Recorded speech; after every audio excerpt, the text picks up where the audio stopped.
y a todo lugar a donde él pensaba ir. Esto califica a Matías como un apóstol de Jesucristo.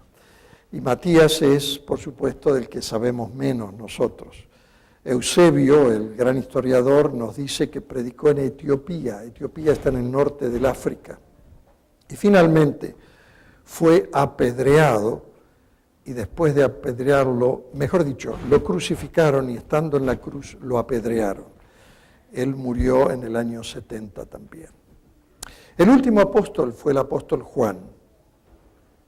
Juan es el único de los 12 apóstoles que no murió como mártir.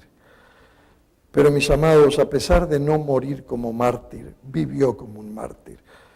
Fue exiliado a la isla de Patmos, como todos sabemos, cuando ya era un ancianito. Fue allí que escribió el libro de Apocalipsis y fue el emperador Domiciano que lo enterró vivo prácticamente en ese lugar. Es curioso porque algunas tradiciones nos dicen que fue lanzado en un recipiente con aceite hirviendo delante de la puerta latina, delante de la puerta en Jerusalén, pero no murió. Eso no se puede comprobar, pero podría haber sido un milagro maravilloso de Dios. Aparentemente su martirio fue en el año 95 de nuestra era. Y el último fue un apóstol también, Pablo, ¿no es cierto? Pablo mismo fue un perseguidor de la fe cristiana. Él mismo lo reconoce cuando escribe en Gálatas 1:13, dice: ustedes ya están enterados de mi conducta cuando pertenecía al judaísmo, de la furia con que perseguía a la iglesia de Dios tratando de destruirla. Lo que lo movió a Pablo al arrepentimiento en su camino a Damasco fue la aparición del Cristo resucitado. Eso fue lo que lo convenció. Posiblemente, irónicamente, Pablo se dirigía a Damasco para destruir a todos aquellos que predicaban acerca de la resurrección de Cristo. Pablo fue tal vez el más escéptico que alguna vez haya vivido acerca de la resurrección de Cristo. Y sin embargo, qué transformación maravillosa cuando él pudo testificar al Cristo resucitado. Y dedicó su vida enteramente a proclamar la resurrección de Jesucristo al mundo entero. Y allí en el libro de Corintios, él escribe en defensa de su ministerio, habla de todos los sufrimientos por los que él pasó en nombre del Señor Jesucristo. Y se los voy a leer rapidito, ustedes lo tienen delante. Dice así: en trabajos más abundantes, en palizas sin medida, en las cárceles más frecuentes, en las muertes a menudo. De los judíos 5 veces he recibido 40 azotes menos 1. 3 veces fui azotado con varas, 1 vez apedreado, 3 veces he padecido naufragio. 1 noche y 1 día he estado en lo profundo, en caminos muchas veces, en las tormentas en el agua, en peligro de ladrones, en peligro de los propios compatriotas míos, en peligro por los paganos, en peligro en la ciudad, en peligro en el desierto, en el mar, entre falsos hermanos, en el cansancio y el dolor, en muchas vigilias, en hambre y sed, en muchos ayunos, en frío, en desnudez. Y él lo describe tan vívidamente que realmente podemos entenderlo. Y por último, Pablo encontró la muerte en manos del emperador romano Nerón cuando lo hizo decapitar en la ciudad de Roma. Eso ocurrió en el año 67 de nuestra era. Ahora, ustedes dirán: pastor, usted ha venido a enseñarnos una clase de historia acá en lugar de predicarnos. No, lo hice con toda intencionalidad. No es una clase de historia, pero nosotros necesitamos saber esto. Necesitamos saberlo porque yo creo definidamente que la muerte de los apóstoles aumenta el nivel de certeza de la historicidad de la resurrección a un nivel que va más allá de cualquier excusa por incredulidad. La gente no muere por sus propias mentiras. Nadie va a morir por una mentira, ni siquiera por una media verdad. Nadie lo va a hacer. Si los apóstoles realmente murieron proclamando haber visto a Cristo muerto, y después de haberlo visto muerto, proclamaron que lo vieron vivo, resucitado, Cristo fue realmente lo que Él dijo que era. Y vino a ser lo que Él dijo que vino a ser. A salvarnos, a quitarnos de los pecados del mundo. Ahora, por supuesto que hay objeciones. Y alguien podría hoy objetar y oponerse al razonamiento que acabo de expresar, diciendo, bueno, pastor, después de todo, mucha gente que muere sinceramente por algo, porque creen en algo. ¿Significa eso que si alguien muere por algo, por alguna idea, por eso esa idea es cierta? Miren, sin duda muchas personas han muerto por alguna fe que creían. ¿Cuántos testigos de Jehová han muerto por no querer darse transfusiones de sangre? Esa es su religión. Ellos creen eso y mueren por eso. ¿Pero es eso verdad? De acuerdo a la palabra de Dios, no es. En el bombardeo del 9/11, los agresores creían en algo y murieron por esa creencia. Ellos creían que iban a llegar al cielo y que allá iba a haber 70 vírgenes esperándolo y cuántas historias. Todo eso ellos lo creyeron. Pero sus muertes no dan crédito a la validez de sus creencias de ninguna manera. De ninguna manera. Hay una gran diferencia entre morir por algo que nosotros creemos porque alguien nos lo dijo y morir por algo que nosotros hemos visto, hemos testificado, hemos oído y estamos seguros por qué morimos. Desde el punto de vista histórico, la diferencia es tan grande como el día y la noche, por supuesto. Los terroristas suicidas y otros que murieron y siguen muriendo por su fe, lo hicieron y lo hacen por algo que creen porque alguien les dijo. Pero eso no comprueba la validez de lo que creen. Sería como si yo mismo muriera por mi fe en la resurrección de Cristo. Porque yo nunca vi la resurrección de Cristo.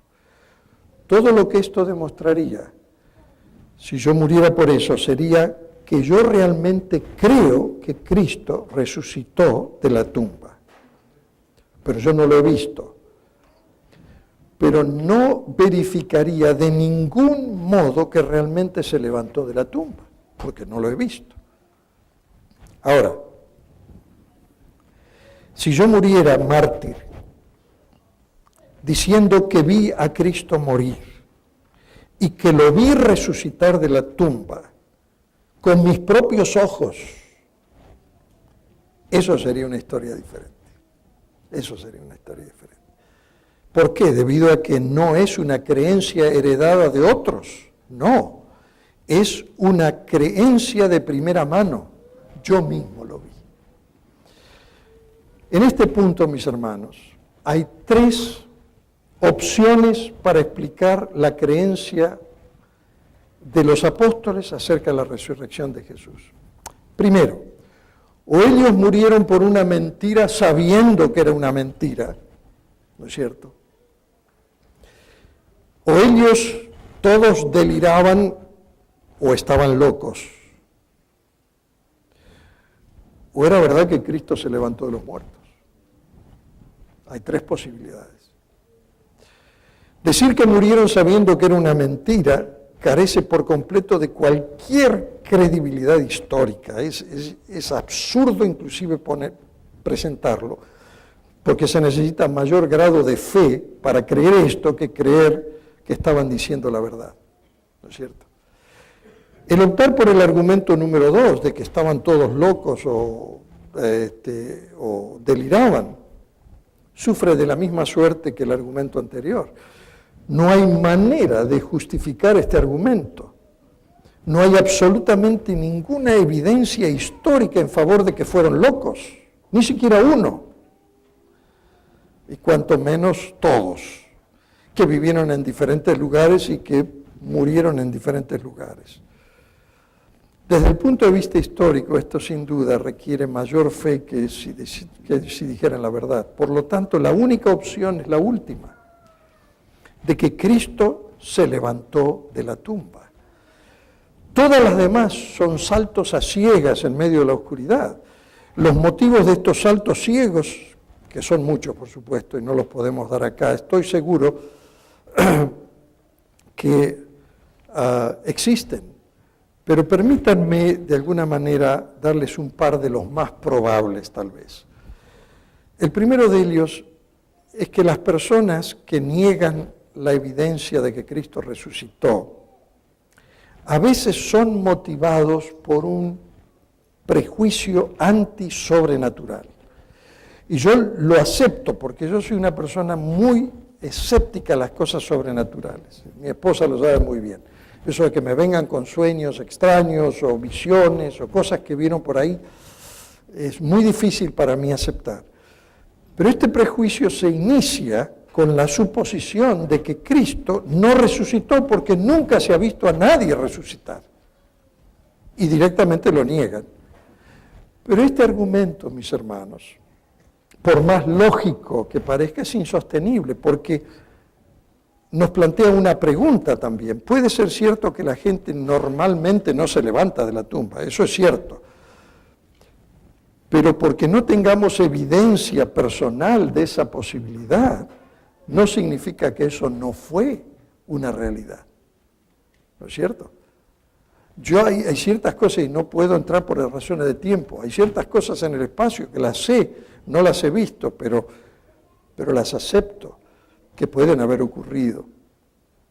Ahora, yo acepto este prejuicio, no es poco común. Sin embargo, aunque es fácil comprender este prejuicio, creo que es una locura que cualquier persona acepte historias de sucesos que ocurren sin tener información práctica, ¿no es cierto? Pero en la creencia de la resurrección de Jesús, mis amados, la evidencia nos obliga a nosotros a ajustar nuestra perspectiva. Porque aquí hay 13 personas que dieron su vida por algo que testificaron, que vieron, y que lo pagaron con su propia sangre. Eso no es fácil hacer. El segundo motivo que se esgrime a veces para rechazar la evidencia es menos intelectual y más emocional. Muchas personas tienen un prejuicio emocional contra todo lo que sea Dios, ¿no es cierto? La misma idea de Dios. Y ese prejuicio emocional en términos prácticos nos viene de una variedad de fuentes. Puede venir, por ejemplo, de nuestra educación.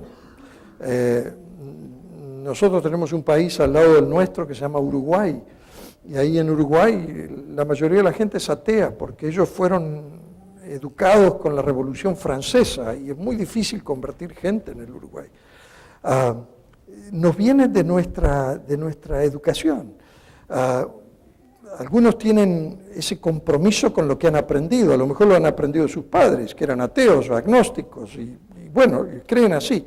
Para otros la objeción es netamente emocional, de una experiencia personal. Por ejemplo, ellos han pedido a Dios que los libre de la enfermedad, o han buscado su misericordia para su familia, o han orado por sus necesidades básicas, y Dios, en la estimación de ellos, no les ha respondido. Por lo tanto, son apáticos a la evidencia de la resurrección, guiados por sus experiencias emocionales y sus anhelos, por supuesto, que no se cumplieron. Y ambas emociones, mis hermanos, con respecto a la resurrección, son comprensibles. Son comprensibles. O sea, no podemos negar que eso puede ocurrir. Yo sé que la emoción es una fuente mucho más poderosa para creer que los hechos racionales. Fíjense, esta semana, no me acuerdo con quién estábamos hablando, pero escuchamos de una persona que dejó nuestra iglesia, porque nuestra iglesia es muy aburrida. No hay emoción, no hay griterío, no hay danza, no hay música, no hay ruido, no hay... Y entonces, emocionalmente, realmente, para esa persona, evidentemente, la fe está en todo eso periférico